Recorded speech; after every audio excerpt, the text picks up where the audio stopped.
The first thing you should do when hosting a webinar is to make a plan. Just like a face-to-face workshop, which really is no different than a webinar, the only difference is the platform, you really need to have a plan. So what is the purpose of the webinar and what are the learning objectives? Let people know what it is they will learn or be able to do after participating in your webinar. Think about advertising your webinar. Since webinars are a little different than face-to-face, advertising can be done sort of the same way as face-to-face, but keep in mind, webinars are completely digital and online, so you'd probably be better off advertising solely on digital platforms like social media and email.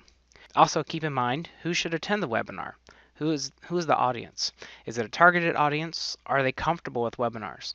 Extension professionals are often skeptical about whether their audiences will participate in a webinar, but the easiest thing to do is to just ask them.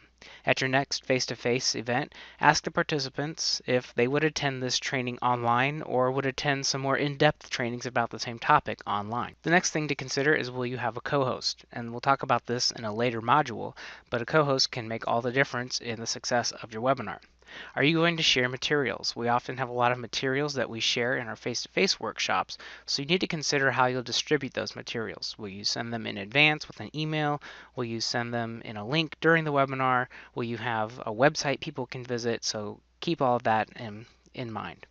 And how will you know that the webinar was successful? Just like our face-to-face workshops, we need to be doing evaluation, some assessment to decide if or to determine if our learners have learned anything. So there's really no difference for a webinar. You can still do a lot of the same things, a pre-post survey, some assessments throughout. So keep that in mind as you're making your plan.